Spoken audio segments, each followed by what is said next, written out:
Leading a team onto the battlefield of business, or quite literally any battlefield, isn't for the faint of heart. Being a leader is about setting the route for others to follow. It's a huge responsibility, which often results in having to make extremely difficult decisions. That was the situation Chris Xu experienced. A month or two into my role as a brand new leading a tank platoon with 15 soldiers, and I had to fire my platoon sergeant. The platoon sergeant is the key guy who is driving the organization. As a 22-year-old kid, that's probably the hardest decision I ever made. Chris is an Army veteran, a business veteran, and a current entrepreneur. Cultivating strong teams and successful leadership models has been Chris's MO since his first job in the military. The list of reasons a startup can fail is endless, but leadership is at the heart of many of the issues these young businesses face. And no matter what other obstacles you overcome, how brilliant your product or business is, or the exciting prospects of your growth trajectory, with poor leadership, success will be hard to come by and even more difficult to hold on to. There are always exciting things happening in the world of small business. The news that grabs the headlines, though, are always the highlights, the overnight successes, the billion-dollar IPOs, the massive exits. But just like your Instagram feed, that's never the whole story. Let's look deeper than the headlines and the press photos. Underneath all of that is the real work building something valuable and lasting. Don't get me wrong, I love crazy success stories and can be drawn into those big flashy tales just as much as the next person. But we all know that what's more important than the destination is how you get there. It's the struggles you have to overcome and the insights you learn along the way that make you who you are. So those are the stories we're telling. It's raw, it's honest, and maybe it's exactly what you need to hear. I'm Hillary Georgie, and this is The Journey. Chris's origin story is unconventional, and his family has been through unique experiences. Because of that familial history, from an early age, Chris has had a front row seat to what perseverance, hard work, and pursuing your dream really meant. I grew up in a family with a father who had lived through the Japanese occupation of China and the Communist Revolution and escaped in 1949 from mainland China to Taiwan. Basically was a refugee and spent the majority of his kind of young adult years trying to get to the United States, frankly, to live the American dream. He found a way to get to the U.S. through a scholarship. He just raised us with an appreciation that freedom's not free and that the people that value and love freedom need to have a responsibility to essentially defend freedom. And both my brother and I decided to join the Army, and both of us went to West Point. Getting into West Point took years of letter writing and phone calls. But with a deep sense of patriotism and duty guiding him, Chris overcame the countless hurdles placed in front of him. It was hard work, but he had no regrets about the experience. In fact, it was his time at West Point that would shape Chris's career for decades to come. I found West Point to be the pinnacle of my life from the standpoint of the academic stimulation and the physical stimulation and the teaming and the development and the focus on leadership and growth. It's probably the thing that most shaped my character and also just, frankly, created opportunity for me that I would have never had otherwise. Really opened my mind to what the whole world was about. Chris fell in love with the fast-paced learning environment and exposure to new ideas. He was one of the top in his class and took advantage of every extracurricular activity he could find. But even with all that preparation, and as eager as he was to get his career started, joining his very first unit wasn't exactly what he expected. You're thrown into the deep end. You walk in, you've been learning for years about what it's like to lead. Then you show up and they say, oh, your tank platoon is downrange in Grafenwehr, and you should go meet them down there. You're going to meet your platoon sergeant, and you're going to take charge of the tank platoon. And you're like, what? You get into the unit, and the next day you're actually leading them in a live fire exercise. And that was a really a shock. When you go to the Army and you're a 22-year-old kid who's like literally first day on the job, and you're leading people that are in their mid 40s and have been doing this for a long, long time. And you get them together and you say, okay, guys, this is the way we're going to do things. And they look at you like, oh God, how much longer is this guy going to last? It's really eye-opening because you have to kind of work yourself into the culture of that organization to really start to have influence. And I think that's true even of large organizations today. That first experience as a leader taught Chris a quick lesson in humility. And he learned that being a great leader isn't about your knowledge on paper. It's about whether or not your team can trust you. When you realize that you actually know far less than all the other people in your organization about their particular job and the organization itself, and your first job is to connect with the people on a personal and emotional level, they have to like you or respect you or at least think that you have their best interest in mind. And then you have to build trust before you can lead. Chris learned how to toe the line of pushing for change and respecting and following tradition. He loved what his job was becoming and the soldiers he got to lead. Ultimately, he had no intention of ever leaving the Army. To him, it was the career he wanted to keep building upon until retirement. But life has a funny way of not sticking to a plan. I had been given the only slot at West Point, guaranteed slot to go back and teach economics. In order to meet the criteria for that, I would have had to have been in my company command by a certain time frame.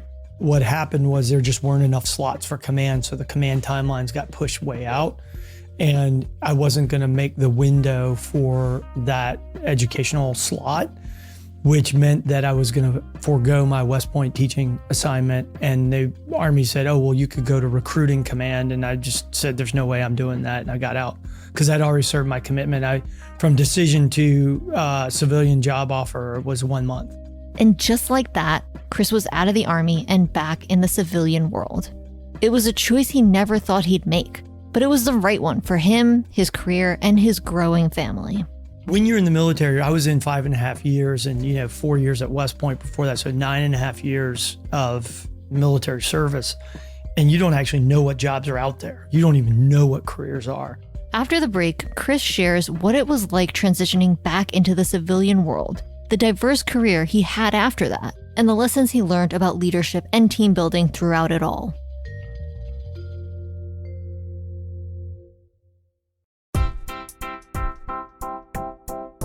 As part of Salesforce's continued commitment to small businesses, they've recently announced Salesforce Care for Small Business, a combination of free products to help during the COVID-19 crisis. New customers will get 3 months free access to out-of-the-box CRM Salesforce Essentials and Analytics Solution Tableau, as well as 6 months free access to collaboration tool Quip. Now, more than ever, small businesses need the right tools to connect with their customers. Salesforce is here to help. To learn more, visit salesforce.com/thejourney.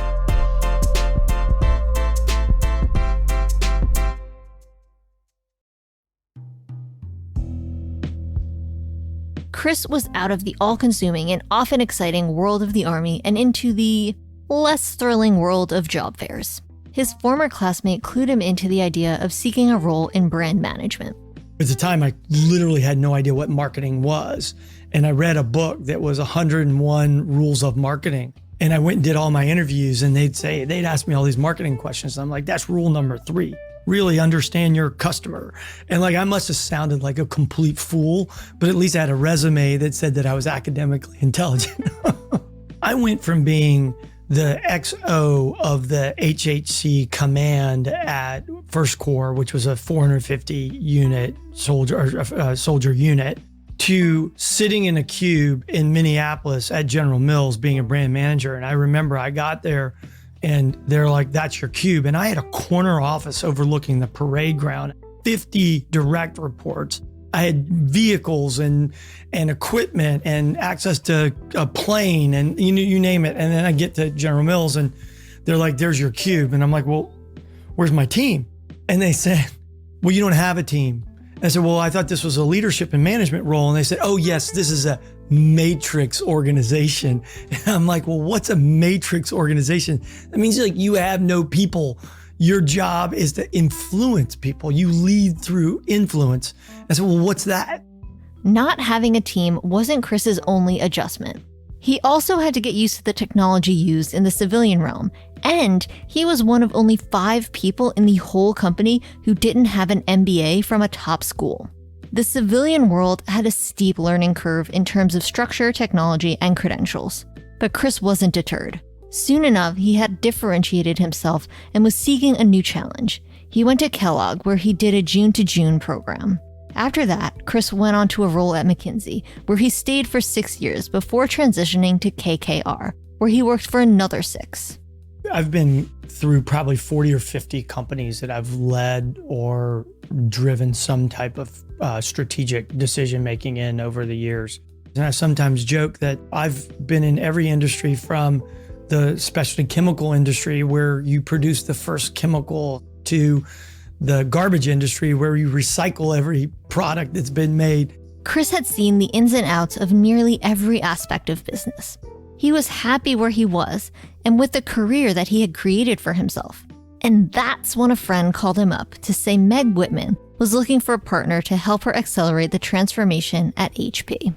He called me and said, hey, she wants to meet you Saturday at her house. And this was like happening remarkably fast. And Meg and I had a great meeting, and she told me her philosophy. She told me about the concept that HP was an American icon and really was one of the foundations of Silicon Valley, and that it was in trouble, and that there was a need for someone to step up and do something to really kind of save an American icon. And she felt compelled to do that.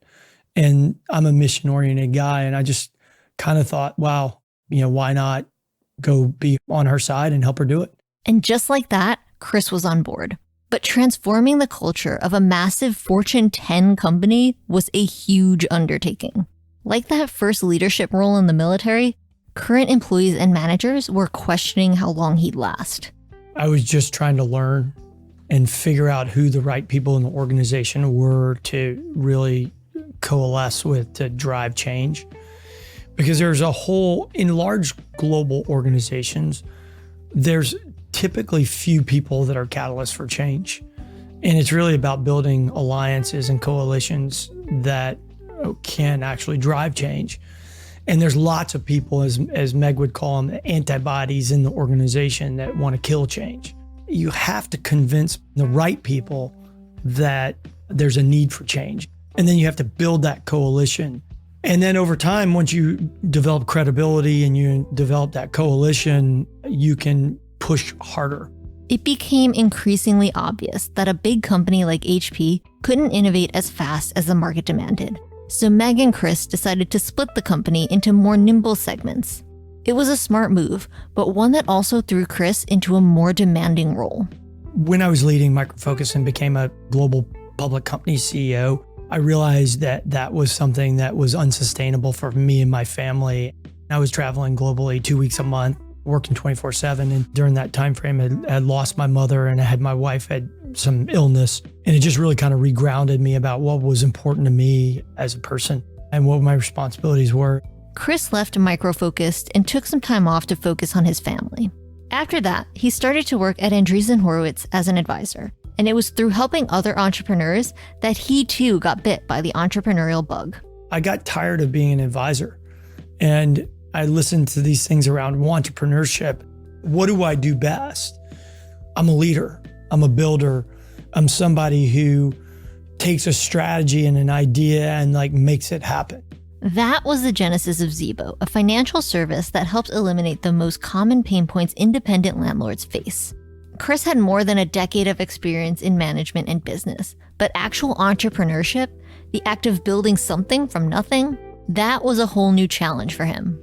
Meg said, this is way harder than you think, and you need to have endurance and be able to push through really challenging times. And there will be times when you get super down, super frustrated, and you just have to grin and bear it and figure out how to keep going.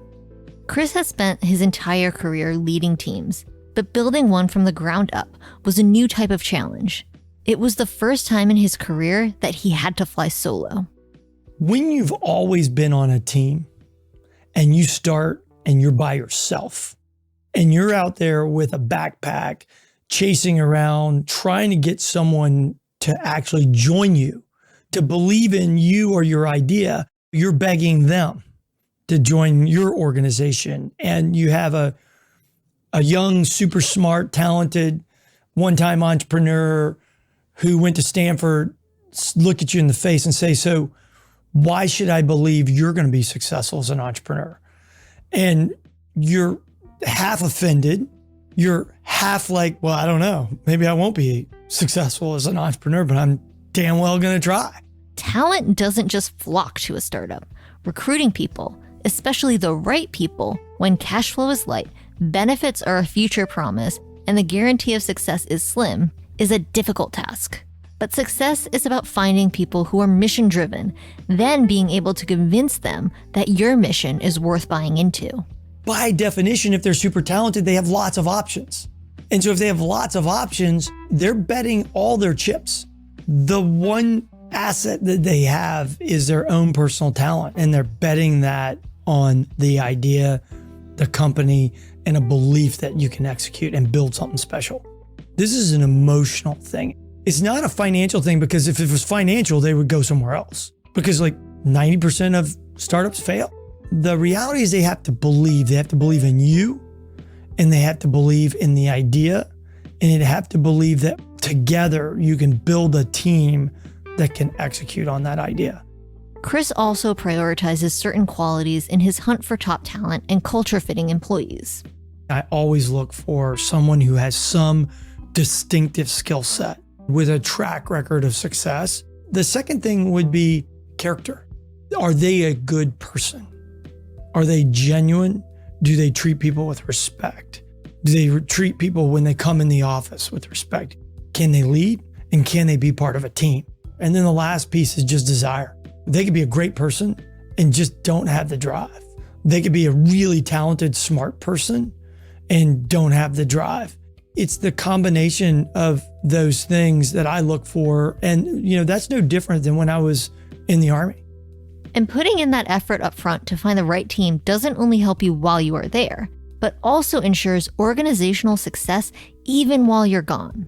One of the hardest things for me when I was a junior leader in the military was when I left a unit and I thought that unit was so dependent upon me. And when I left and the new dude who came in didn't know squat and he was as green as I was, and guess what?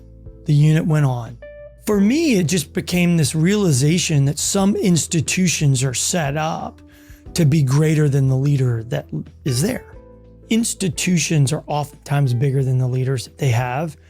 And so I felt like my institution was stronger than, just me. And it gave me the humility to be able to do the things that were right for me and my family. Your job as a business leader, CEO, or founder is to create institutions that last, ones that can survive after you leave.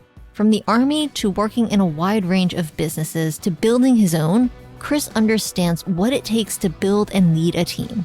And he knows that it's not about flashy benefits or promises of fame.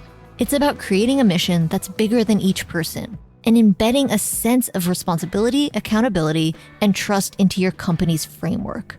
As Andrew Carnegie said, quote, "Teamwork is the ability to work together toward a common vision, the ability to direct individual accomplishments toward organizational objectives. It is the fuel that allows common people to attain uncommon results."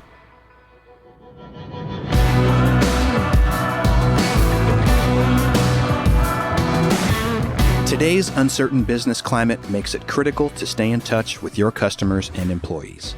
That's why Salesforce recently announced Salesforce Care for Small Business, a combination of free products to help businesses during the COVID-19 crisis. New customers will get 3 months free access to out-of-the-box CRM Salesforce Essentials and analytics solution Tableau, as well as 6 months free access to collaboration tool Quip. Salesforce is here to help you stay connected. To learn more, visit salesforce.com/thejourney.